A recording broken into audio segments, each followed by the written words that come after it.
And we are live. This is the Wrap It Up on Blast Raps post-game show. As always, my name is Sheldon Alexander. And this episode of Wrap It Up is brought to you by Clean Cuts Barbershop, 2013 Danforth Avenue in the East End of Toronto. Clean Cuts, the multicultural barbers that will always keep you fresh for any and all occasions. Let's go see Skip and the crew. As a wise man once said, tell them that I sent you. Check them out on Instagram at Clean Cuts Toronto or give them a call, 416-917-4833 to book your appointments now. Raptors fans, what is up? Thank you for joining me tonight on the Wrap It Up podcast as your Toronto Raptors win 125-113. Their first win over their ex-coach, Dwayne Casey. Shouts to Dwayne Casey, by the way. Guy who didn't get enough love through this Raptors championship run, played a huge role. Shouts to Dwayne Casey. I'll always rep Dwayne Casey.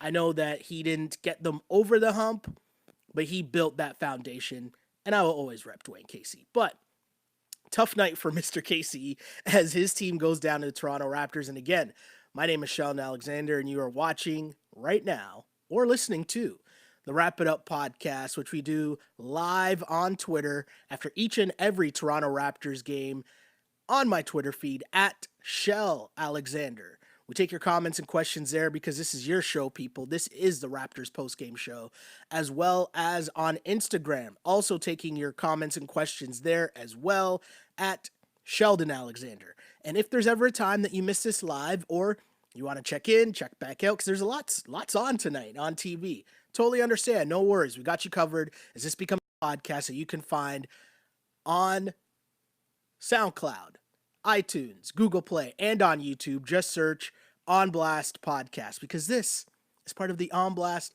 Podcast Network. Lots of stuff going on there. Lots of stuff going on tonight at Scotiabank Arena. And first things first, Spicy P. Spicy P cooking. Now, Pascal came into this game averaging ridiculous 27.5 points, 10 rebounds a game on 48% shooting. We're seeing the glow up. We're watching the glow up by Pascal Siakam, and it's an incredible thing to watch. As it continued tonight, he put in mega work against the Detroit Pistons, finishing with 30 points, 5 assists, 5 rebounds, 2 steals, shot a great percentage at 13 for 21, 3 of 6 from three-point land.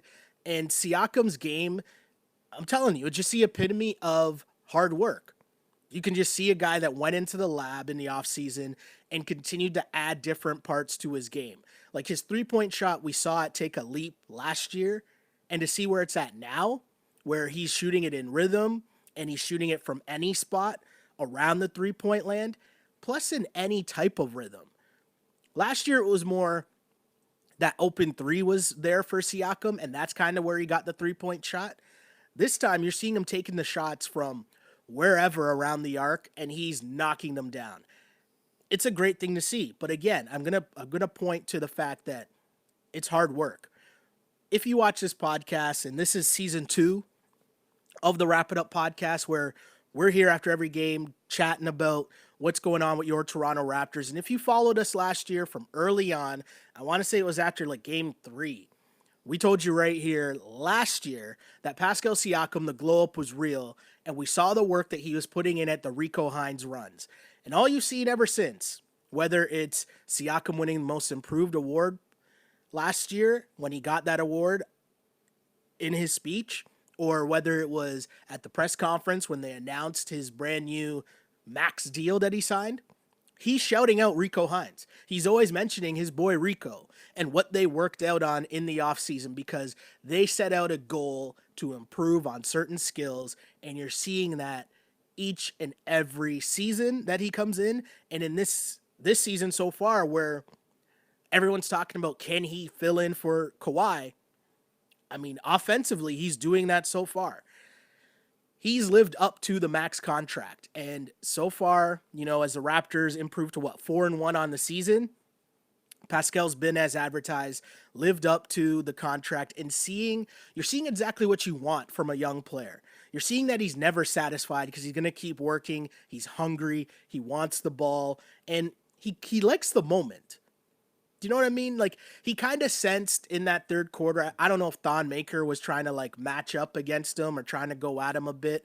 And Siakam kind of took that as a disrespect and just dusted Thon Maker in that third quarter, which is something you know is going to happen, right? The entire NBA watched Pascal Siakam last year put in work through the playoffs and into the NBA Finals. So there's going to be a lot of guys who think they're going to make their name going at Pascal, right? You're going to see that. You're on the scouting report now. There's young bucks that are going to go out there and try to get at Siakam. And poor Thon Maker, who normally has good games against the Toronto Raptors, he tried to go kind of mano a mano with Pascal in that third quarter, and poor guy, because Pascal just dusted him. Pascal finished with 19 points in that third quarter. He had 30 points after three, and the 19 points, when I'm saying he hit him with a little bit of everything, there were step back twos, there were threes, there were fast break points. You're seeing the full offensive repertoire from Pascal. But if you watch this pod, this is the thing I'm going to say. Last year, I never got too high, never got too low. It's kind of my thing. You know, it's a season. The regular season, there's a lot of dips and turns and twists and turns and whatever. You just got to watch the whole process unfold. And hey, you make observations along the way, but you try also to not overreact to things. And Pascal Siakam is having a great season. I tweeted this out during the game. I'm really enjoying watching the Pascal Siakam glow up continue. It is incredible. But I'm going to at least wait for the head-to-head with Giannis before I jump into the Pascal MVP talks. I know Matt Devlin has a cool, he had the cool MIP to MVP thing going, and hey, it has a solid ring to it. And Pascal, they gave the stat during the game, has more 30-point games this season than anyone else in the NBA so far. So he's putting in work. But all I'm asking is, can we just enjoy this ride a little bit before we jump out the window? Like, can my guy be an all-star first before we jump all the way to MVP? Like, that's all I'm saying. And I'm not saying that he's not having a great season. I'm not saying that he's not balling out of control. He is putting in work. Let's just enjoy the ride and enjoy the lesson that is being taught to the other people on the Raptors. And hey, to the youngsters watching basketball now, because there's a lot of people on the wave now, a lot of young basketball fans on the wave right now after last season's run. And the lesson to be learned here is hard work wins all the time. And we're watching that. And my stress is just to enjoy it. Enjoy it. I don't care about MVP chant or is he in the MVP race or any of that crap. Enjoy this. What we're watching right now is so much fun. And I'm sounding a lot like I sounded last year with the Kawhi thing, where it was just stressing, enjoy Kawhi, because you're not going to appreciate it in the moment and then it's going to be gone. Now, we know Pascal's here for the next 4 years. We know he signed his contract, but the glow up that we're watching is so good. And right away, there's people chiming in on Instagram. And hey, I encourage you guys to tune in, to jump in, and at any point, if you agree or disagree with anything I'm saying here. But people on Instagram tuning in here, we got DJ Raymond who says, "Don't be modest, Sheldon. You called it all last season, all year." That's not why I'm saying this. I'm just saying this to reemphasize that the hard work that Pascal is putting in, just enjoy that. And that's what we talked about last year. Don't get too high. Don't get too low. Enjoy the ride. I know this is a hot take era where we got to go 0 to 100 real quick, pardon the pun, but enjoy it. Enjoy it. Let's see. I am why Doves Cry says, yes, relax and enjoy the ride. Fly Miss says, I hear you. It's still October. Right? Exactly. Like, let's enjoy this. It's been 5 games and my guy is doing work. Tammy says, MVP, who cares? We want the W's and go deep in the playoffs. That's a great point from Tammy. And using last year as the example, did it matter that Kawhi wasn't in the MVP race? No, it mattered what happened in the playoffs, but we enjoyed the rides along the way. And if we go back to last season, what I call the big boy games. And there's a big boy game coming up for the Toronto Raptors up next against the Milwaukee Bucks and the beast that is Giannis. And hey, that matchup, Giannis versus Pascal Siakam. I know there's going to be some people because the wave is starting. Who was it? John Hollinger wrote the article in the Athletic about he had a quote about how the Raptors are one of the teams that will be seriously trying to pursue Giannis in 2 years. Like, no shit. A lot of teams are going to be trying to get Giannis in 2 years. And I know all the Masai stuff and the backstory, and Giannis might come here, and Giannis should come here, and all that stuff. I'm just saying right now, I'm excited for Saturday's game. Giannis versus Pascal is going to be outstanding because it's going to be a great test for you know, if we're really talking about the levels and the next step, I mean, go to Giannis. Giannis is another great example of watching just how fun it is to see someone develop year in, year out, see the new things they add into their game, and just understand that this is a process, right? And watching the process of what Pascal Siakam is doing right now has been incredible.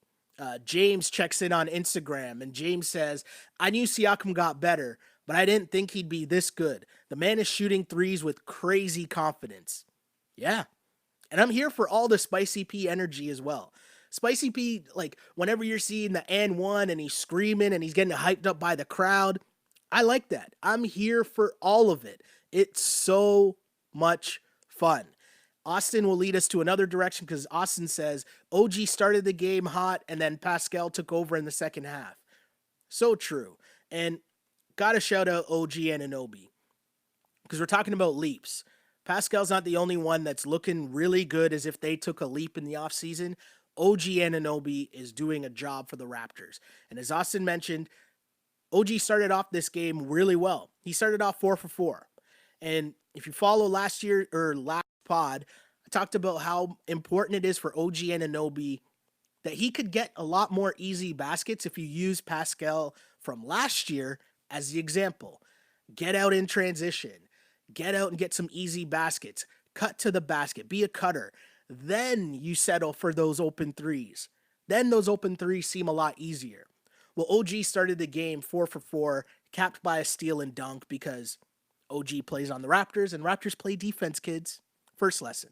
But other than that, OG, everything is going towards the paint. And early on in this game, Raps got off to a 14-4 run, which really gave them their first big lead of the game. And yeah, OG, 4 for 4, everything in the paint. They started off this game with 18 of their first 32 points in the paint.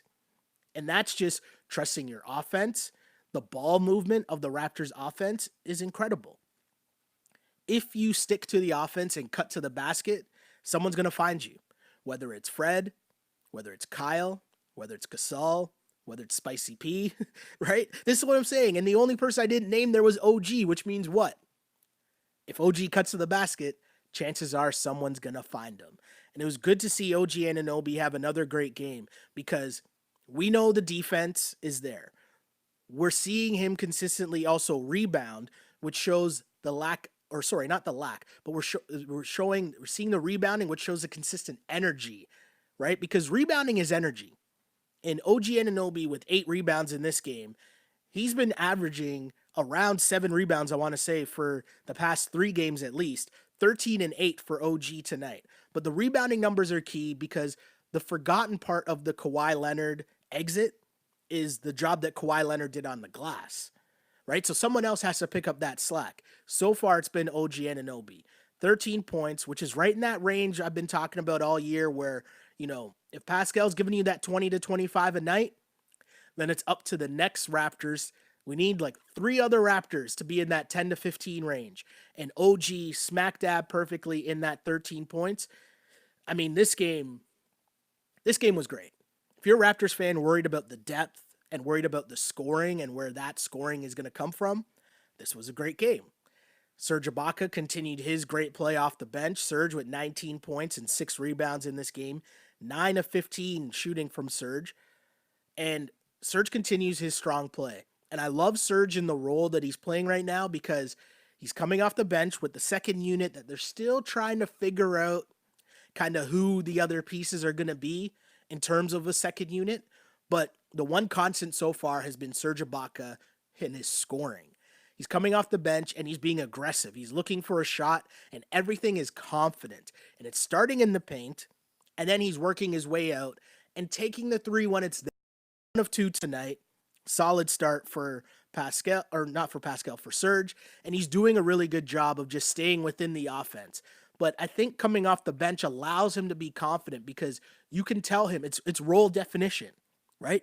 When you come off the bench, Serge, we need you to be active, we need you to be aggressive, and we need you to get buckets. And Serge is doing that. The other guy off the bench, we haven't really seen it so far, but this was clearly his best game of the season, and that man is Norman Powell.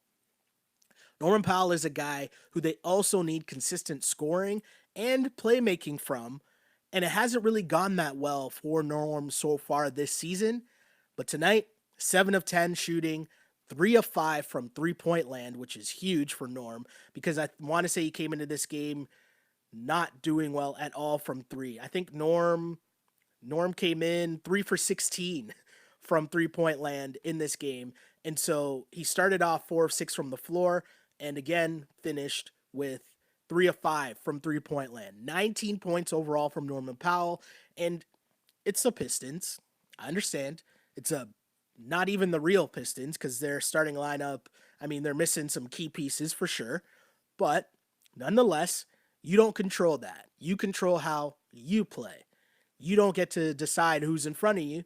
You go on and work on your habits regardless of who you're playing against. And so it's a great sign for the Raptors to see this play from Norman Powell, which you haven't seen so far yet this season. I'm going to touch on the Pistons a little bit here because they have a very weird team. And I mean, first off, their starting lineup tonight, right? So Blake Griffin is out with knee soreness and a left hamstring injury.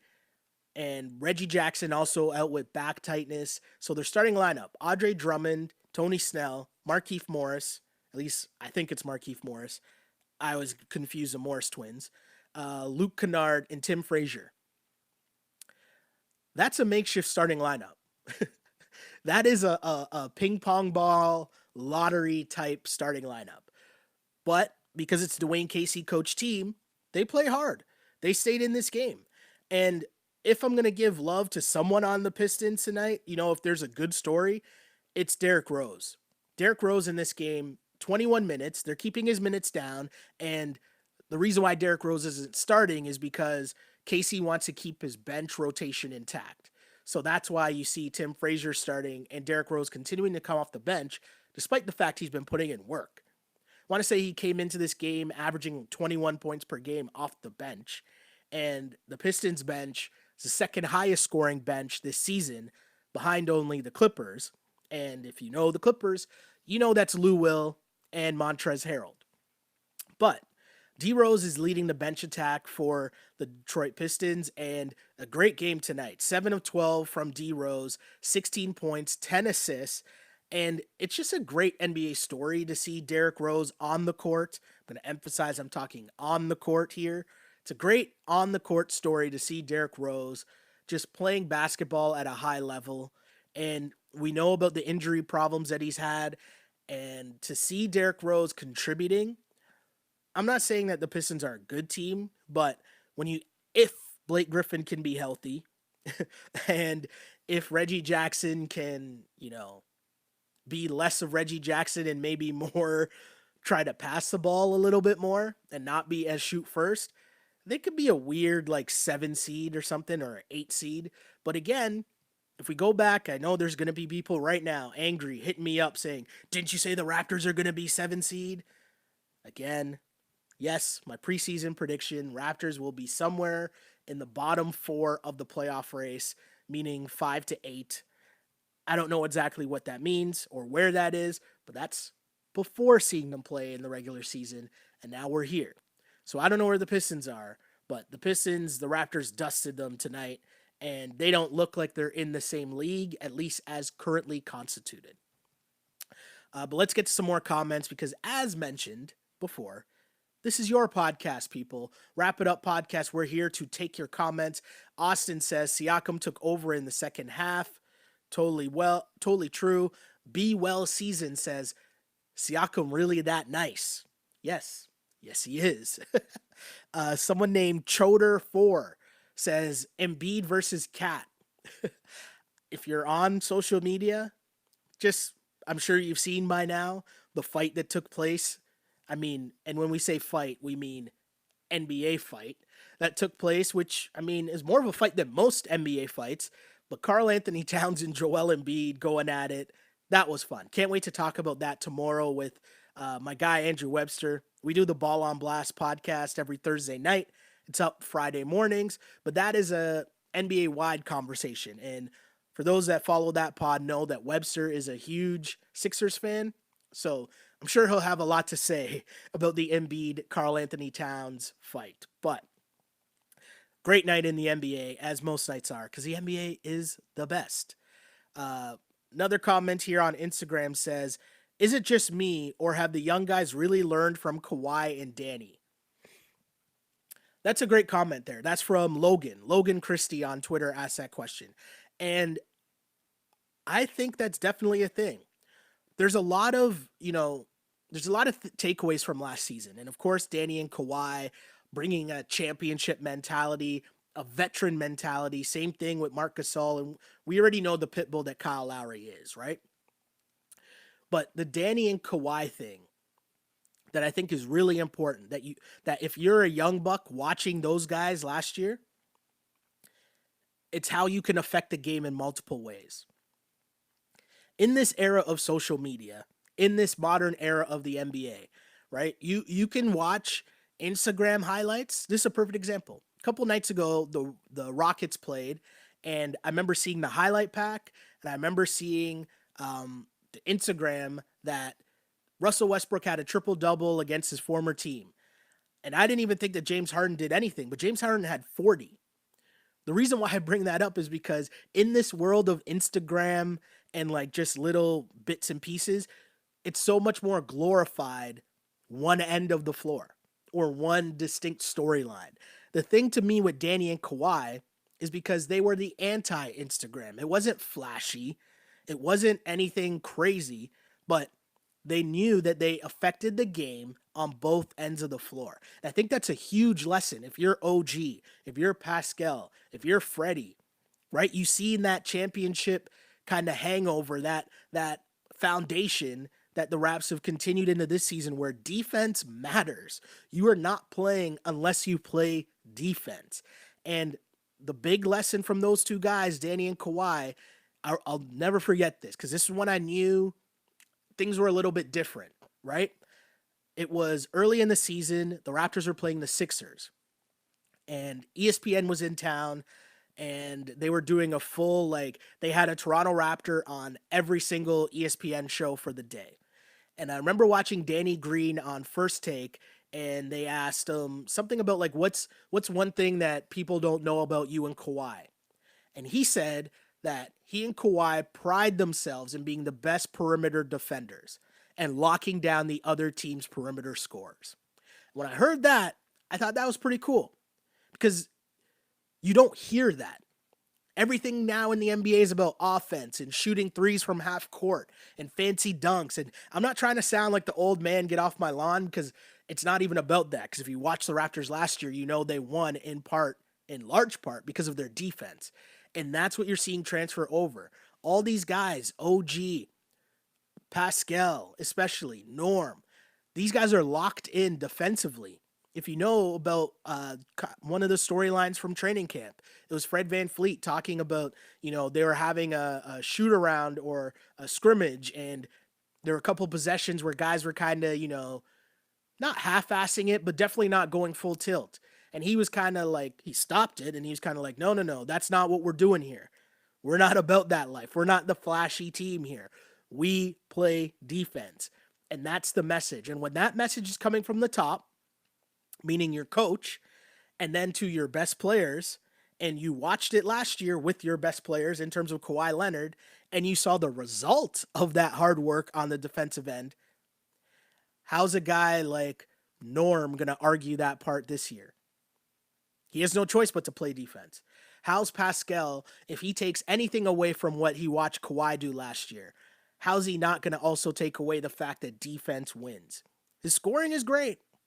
The scoring is outstanding, but just know the Raptors continue to play defense. And in fact, tonight might have been their worst defensive performance in terms of the Pistons getting to 113 points. They shot 46% from the floor, but this was also one of those games where I think the game was over in the third quarter and the Raptors let their foot off the gas, right? Like if you think about it, after the 19-point third quarter from Pascal, it was 101-85 after three. So, hey, not going to be mad at the Toronto Raptors in this one. A solid effort for sure. And I'm going to read a couple more comments here because, again, this is why we're here. I'm going to Instagram here. Comment says, what's going on with Hollis Jefferson? Nick Nurse don't like him. I don't think it's not about Nick Nurse not liking anyone. It's just about, are you defending enough in practice or, showing an understanding of the Raptors defensive principles to get in the lineup. That's all it's about. And right now, at the moment, I mean, he might not be showing enough on the defensive end. And Nick Nurse, there's a battle right now going on for minutes off the bench. Who's going to be the 8th, 9th, 10th guy off the bench? There's a battle right now. And right now we're seeing McCaw getting consistent minutes. Why? Because he defends. So he's going to get minutes off the bench. And Nick Nurse is trying to, he's showing a lesson, right? The only guys that didn't play tonight, and Terrence Davis and Matt Thomas got 1 minute at the very end of the game, Boucher with 4 minutes. So for the most part, the Raptors only played 8 guys, right? Off the bench. You got Serge Ibaka with 32 minutes, Patrick McCaw, 23 minutes, Norman Powell with 29 minutes. And so if you think about it, that's 3 guys off the bench. Hollis Jefferson and Stanley Johnson didn't play. And I really think that Q brought this up a couple pods ago. It's a message being sent. Those guys got to come in and earn their minutes. It's not going to be given to them. They probably thought that they were going to come in and start and replace Danny and Kawhi. And what the Raps are showing you right now, that's not how it works here. You got to earn your minutes. And if you think about all the dudes on this team right now, everything is earned in their career. You're not talking about high draft picks. Pascal's in the mid-20s. Kyle's not in the lottery. Fred VanVleet's undrafted. Like, these guys earned every single thing. So if you're Hollis Jefferson and Stanley Johnson, you got to come in and earn your minutes over these guys. And I like what Nick Nurse is doing. More comments on Instagram. Siakam's defense ain't there yet to stop Giannis. We're going to find out. It's interesting because, again, I keep reminding people of the levels of superstar, right? There's levels to this. And we can't skip steps here from going from MIP to MVP because there's 2 sides to the ball. And I know that, James Harden won MVP without playing defense. Same with Steph Curry. I know that. But their offense is so out of this world that nobody's watching that in this modern NBA. But the matchup with Giannis, if you go back to last year and watch Kawhi, when the big boy games came up, when Giannis was in town, when they were playing the Lakers, when they were playing KD, remember that head-to-head? The head-to-head last year with Kevin Durant and Kawhi that went into overtime? Like, that's the next step for Pascal. We can't skip steps here. But the measuring stick games, that's going to be a big one, and I can't wait to see it. Austin says, Giannis is not someone that only one person will cover. That's a great lesson that we learned last year in the playoffs. That was a team effort that stopped Giannis. It's not about one-on-one. More people chiming in and saying Giannis 2021. Of course, we know that we want Giannis. I'm just saying, I'm not here for all that. Len tunes in and says, so Sheldon, are the Raps still only good as a 7th seed? I said, again, the bottom half means 5, 6, 7, 8. That's all I said. Bottom half of the playoffs. They could still come in 5th, and that would be what I said. And again, I'm making this call before the season starts. And I will repeat, I'm allowed to be wrong. I'm not here just throwing out hot takes, trying to be like, hey, I said this, I'm right. just give an opinion with what I think, try to give reasons to back it up. And my reasons to back it up was I need to see the leaps consistently from Pascal, from OG, from Norm, from Fred. I need to see all those dudes do it on a consistent basis. And through 5 games, hey, they're doing it. More power to them. But you know what?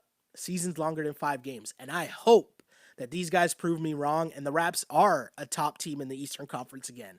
Because you know why? I do a podcast in which we talk about the Toronto Raptors. And those podcasts go a lot better when the Raptors are winning games. So trust me, I hope that I'm wrong. And I also hope that you guys enjoy the pod and will continue to keep me on my P's and Q's. Let me know when I'm wrong. No problems at all. I'm totally okay with the fact that I could definitely be wrong and the Raptors could be a top 2 or 3 team in the Eastern Conference. Heck, some people are even writing in and saying, why can't they win the conference? Hey, it's a long season, but so far, so good if you're the Toronto Raptors. Another comment here on Instagram. Siakam was on fire tonight, but I have to think the true test will have been Pascal going against Griffin. I really want to see how he would fare against physical, strong 4s. Pascal had some good games last year against Blake Griffin. I do remember that, but that's a very good point. If you think about who the Raps have played so far, they played the Pelicans, they played the Celtics, they played the Orlando Magic, and Orlando Magic's a pretty tough matchup, and so are the Boston Celtics. So, I mean, it hasn't just been like a cupcake sched for sure for the Raps. They've played some solid teams, and they've taken care of business. So, hey, no problems here. For me, so far, so good for the Toronto Raptors. And again, I just want to give one more shout out to Dwayne Casey because Dwayne Casey is a really nice guy and he didn't get the job done in Toronto in terms of winning a championship, but he definitely set them up to be in a position to succeed. And hey, when you talk about, you got to remember what a difference a couple years makes. Last year, Pascal Siakam did an interview in which he admitted that in Casey's last year, Kyle Lowry had to go beg Dwayne Casey to allow Pascal to dribble. That's how slow Casey was in terms of, hey, there's steps to this. You don't just take the step right away. You got to earn these things. You got to develop and show and prove. Pascal has gone from not being allowed to dribble to now having people talk about MVP talks 5 games into a season. Wow. Someone says here on Instagram, take the ceiling off Pascal. Yes, he can become a superstar. Double teams are next. Can't be mad at that at all. A lot of good comments here, and I really appreciate you guys tuning in because you guys really do make the pod, man. It's really a lot of fun that I get to interact and talk to you guys after each and every game. There's so many comments in here. I wish I could get to them all, but I also promised myself that I would keep these pods post-game shorter than we did last year, right around the hour mark. So I'm going to try to stick to that, and I love to get to all your comments, but continue to message us, whether it's on Twitter or at Shell Alexander. That's where you can find this podcast live after each and every Toronto Raptors game, or hit me up on Instagram. Hit me up in the comment section. We try to post different clips and stuff in between games. Hit me up in the comment section. Let me know what you think there. Instagram, you can follow me at Sheldon Alexander. And then, of course, as mentioned, the podcast becomes on iTunes, SoundCloud, Google Play, and YouTube, and all those places. Like us, subscribe, rate us, tell your friends, all that fun stuff. Share the wealth, because this is your show.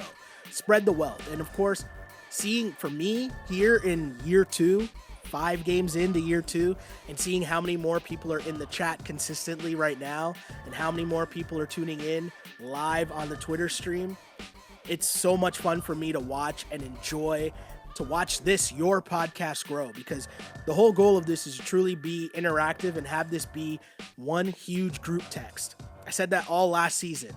The whole purpose of this pod was to take my group text that I had with my friends and bring that to the masses. And thanks to all you guys tuning in, that's exactly what we've done. Really appreciate you guys. And of course, to wrap things up, as I do after each and every episode, I used to pray for times like this to rhyme like this. This is The Wrap It Up on Blast Raps post-game show, as always, unpolished and unapologetic. Until next time, see ya. On blast.